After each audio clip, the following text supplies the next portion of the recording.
നമസ്കാരം. പുതിയ വീഡിയോയിലേക്ക് ഏവർക്കും സ്വാഗതം. ഷൈനിയുടെയും മക്കളുടെയും ആത്മഹത്യ കഴിഞ്ഞ ദിവസങ്ങളിലെയൊക്കെ സുപ്രധാനമായിട്ടുണ്ടായിരുന്ന ഒരു വാർത്തയായിരുന്നു. ഷൈനിയുടെ ഭർത്താവ് നോബിയെ അറസ്റ്റ് ചെയ്ത് കസ്റ്റഡിയിലെടുത്തിരിക്കുകയായിരുന്നു. ജാമ്യം കിട്ടുമോ ഇല്ലയോ എന്ന് കേരള ജനത ആകെ നോക്കിയിരിക്കുകയായിരുന്നു. എന്തായിരുന്നാലും നോക്കി ഇരുപ്പിനൊടുവിൽ ഷൈനിയുടെ ഭർത്താവ് നോബിക്ക് ജാമ്യം ലഭിച്ചില്ല എന്നുള്ള ആശ്വാസകരമായ ഒരു വാർത്തയാണ് ഇന്ന് കേൾക്കുവാനായിട്ട് കഴിഞ്ഞത്. ഓരോ തെറ്റുകളും ഓരോ കുറ്റങ്ങളും ആവർത്തിക്കുമ്പോഴും ശേഷമുണ്ടാവുന്ന ഓരോ വിധികളും ഓരോ തീരുമാനങ്ങളും മുന്നോട്ടുള്ള മനുഷ്യരുടെ തെറ്റുകൾ കുറയ്ക്കുന്നതിന് കാരണമായിത്തീരും. ഷൈനിയുടെ ഭർത്താവ് നോബിയെ ജാമ്യത്തിൽ വിടാതിരുന്നത് എന്തുകൊണ്ടും വളരെ നല്ല ഒരു കാര്യമായിട്ടാണ് തോന്നുന്നത്. വളരെ ശരിയായിട്ടുള്ള ഒരു തീരുമാനമായിരുന്നു എന്നാണ് ഇതിനെ നോക്കിക്കാണാനായിട്ട് കഴിയുന്നത്. കാരണം ഷൈനിയുടെ ഭർത്താവ് നോബിയെ ഗാർഹിക പീഡനത്തിൻ്റെ ഭാഗമായി ആത്മഹത്യാ പ്രേരണ കുറ്റം ചുമത്തിയാണ് കസ്റ്റഡിയിൽ എടുത്തിരിക്കുന്നത്. അതുകൊണ്ട് തന്നെയാണ് ജാമ്യം ലഭിക്കാത്തതും. ഗാർഹിക പീഡനം അത്രയേറെ ശക്തിയായിട്ടുള്ള ഒരു നിയമമാണ്. ആത്മഹത്യാ പ്രേരണ കുറ്റവും അതുപോലെ തന്നെ ശക്തമാണ്. ഓരോ വീടുകൾക്കുള്ളിലും കഴിഞ്ഞുകൂടുന്ന സ്ത്രീകൾ ഗാർഹിക പീഡനത്തിന് ഇരയാകുന്നുണ്ട് എങ്കിൽ ഇതുപോലുള്ള ശക്തമായിട്ടുള്ള നിയമങ്ങൾ അതിൽ നിന്ന് പുറത്തു കൊണ്ടുവരാൻ സഹായിക്കുന്നതാണ്.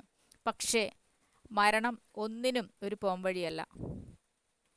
ഇവിടെ ഷൈനിക്കും മക്കൾക്കും നീതി കിട്ടണമെങ്കിൽ നോബിയുടെ വീട്ടുകാരും വീട്ടുകാരെയും ഇതിൽ പങ്കു ചേർക്കേണ്ടതായിട്ടുണ്ട്. വീടിനുള്ളിൽ നരകയാതന അനുഭവിച്ചു കഴിയുന്ന സ്ത്രീകൾക്ക് ഇത്തരം വാർത്തകൾ ഒരു ആശ്വാസകരം തന്നെയാണ്. ഇന്നത്തെ നോബിക്ക് ജാമ്യമില്ല എന്നുള്ള വാർത്ത അത്രമേൽ ജനങ്ങൾ കേൾക്കാൻ ആഗ്രഹിച്ചിരുന്ന ഒന്ന് തന്നെയാണ്. ഓരോ ഭവനങ്ങളിലും ഒരു സ്ത്രീയെങ്കിലും ഇതുപോലെ പല വിധത്തിലുള്ള ഗാർഹിക പീഡനങ്ങൾക്ക് ഇരയായിക്കൊണ്ടിരിക്കുക തന്നെയാണ് ചെയ്യുന്നത്. സകലതും സഹിച്ചും ക്ഷമിച്ചും സഹിച്ചുമൊക്കെ മുൻപോട്ട് പോകുന്നത് പോലും മക്കളെ ഓർത്തിട്ടാണ്. ഷൈനിക്കിവിടെ മക്കളെയുമായി ആത്മഹത്യ ചെയ്യേണ്ടി വന്നതുപോലും ഇതിനൊക്കെ ഉത്തമ ഉദാഹരണമാണ്. ജീവിക്കാൻ ഭൂമിയിൽ അവകാശമുള്ള ഓരോ ജീവിയും സമാധാനത്തോടും സന്തോഷത്തോടും പ്രതീക്ഷകളോടും കൂടിയാണ് ജീവിക്കുന്നത്. എല്ലാ പ്രതീക്ഷകളെയും തച്ചുടച്ച് കളയുന്ന വ്യക്തികൾ ആരായിരുന്നാലും അവരൊക്കെ ശിക്ഷിക്കപ്പെടേണ്ടവർ തന്നെയാണ്.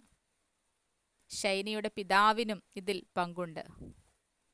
സ്വന്തം മക്കളെ ചേർത്തണയ്ക്കാനുണ്ടായിരുന്ന ഒരു വൈക്ലഭ്യം, സാമ്പത്തികമായിട്ട് മെച്ചമില്ലാത്ത മക്കളെ കൂടെ നിർത്താനുള്ള ഒരു മടി, സാമ്പത്തിക ലാഭമാണ് ഇന്നത്തെ കാലം മുന്നോട്ട് നോക്കുന്നത്. സാമ്പത്തികമായിട്ട് മെച്ചമായി ജീവിക്കുന്നവരുടെ കൂടെ ജീവിക്കുക, അല്ലാത്തവരെ കൈവിട്ട് കളയുന്ന ഒരു ലോകത്താണിന്ന് എന്നുള്ളതിന് ഒരു തെളിവും കൂടിയാണ് ഷൈനിയുടെ പിതാവും മാതാവുമൊക്കെ ഇവരെ ഉപേക്ഷിച്ചതിന് പിന്നിൽ. എന്തൊക്കെയായിരുന്നാലും ഷൈനിയുടെയും മക്കളുടെയും മരണത്തിന് ശേഷം ജനങ്ങൾ കാത്തിരുന്ന ആശ്വാസകരമായിട്ടുള്ള ഒരു വാർത്തയായിരുന്നു ഷൈനിയുടെ ഭർത്താവിന് ജാമ്യം ലഭിക്കുമോ ഇല്ലയോ എന്നുള്ളത്. ജാമ്യമില്ല. ശക്തമായിട്ടുള്ള നിയമങ്ങൾ ചുമത്തിയാണ് നോബിയെ അറസ്റ്റ് ചെയ്തിരിക്കുന്നത്. ഗാർഹിക പീഡനം അത്ര നിസ്സാരമായ ഒരു വാക്കല്ല. നിയമങ്ങൾ ഇന്ന് വളരെ ശക്തമാണ്. ഓരോ വ്യക്തിയും അനുഭവിക്കുന്ന പീഡനങ്ങളിൽ ഏറ്റവും പ്രധാനമാണ് ഗാർഹിക പീഡനം. പുറത്തു പറയാൻ തയ്യാറാവണം. പുറത്തു പറയാൻ തയ്യാറാവുന്നതോടുകൂടി മാത്രമേ ഇതിനൊക്കെ മാറ്റം വന്നു തുടങ്ങുകയുള്ളൂ. ആത്മഹത്യകളാണ് ഗാർഹിക പീഡനങ്ങൾ നടന്നു കഴിഞ്ഞാൽ ഒരു പരിധിവരെ സംഭവിക്കുന്നത്. ആത്മഹത്യയും ആത്മഹത്യാ പ്രേരണയുമൊക്കെ ഇത്രമേൽ ശക്തമായിട്ടുള്ള ക്രൂരമായിട്ടുള്ള കുറ്റകൃത്യങ്ങളാണ് എന്ന് ജനങ്ങൾ തിരിച്ചറിയുന്നതിന് ഈ ഒരു വാർത്ത ഇടയായിട്ടുണ്ട്. ഓരോ മനുഷ്യനും പരിഗണിക്കപ്പെടേണ്ടവരാണ്. ഓരോ ഭവനങ്ങളിലും ജീവിക്കുന്നവർ പരിഗണനയോടുകൂടി തന്നെ ജീവിക്കാൻ അവകാശമുള്ള വ്യക്തികളാണ്. വ്യക്തി സ്വാതന്ത്ര്യത്തോടുകൂടി ജീവിക്കാൻ കഴിയുന്നില്ലെങ്കിൽ പിന്നെ എന്ത് പ്രയോജനം? ഓരോ വ്യക്തിക്കും അവരർഹിക്കുന്ന രീതിയിലുള്ള സ്വാതന്ത്ര്യങ്ങൾ ലഭിക്കണം. വിവാഹം കഴിഞ്ഞ് മറ്റൊരു വീട്ടിൽ പാർക്കുമ്പോഴും എല്ലാ പെൺമക്കൾക്കും ആ സ്വാതന്ത്ര്യം ഉണ്ടായിരിക്കണം. ആ ഭവനത്തിലെ ആളുകൾ സ്വന്തം കൂടപ്പിറപ്പിനെ പോലെ സ്നേഹിക്കാനും കരുതാനുമൊക്കെയുള്ള മനസ്സ് കാണിക്കണം. സാമ്പത്തിക അരാജകത്വത്തിന് ഇത് മാറ്റം വരുത്തും. ഷൈനിയുടെ ആത്മഹത്യക്ക് പിന്നിൽ പിതാവിൻ്റെ ചികിത്സയ്ക്ക് വേണ്ടി എടുത്ത കടമായിരുന്നു എന്നുള്ള അറിവും വളരെ ഞെട്ടിക്കുന്നതായിരുന്നു.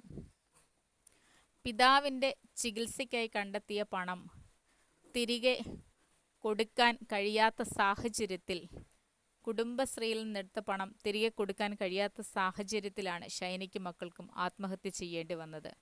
കടക്കാരുടെ നിരന്തരമായിട്ടുള്ള ചോദ്യങ്ങൾക്ക് പിന്നിൽ പിടിച്ചു നിൽക്കാൻ കഴിയാതെ ആത്മഹത്യയിലേക്ക് എത്തിപ്പെടുകയായിരുന്നു.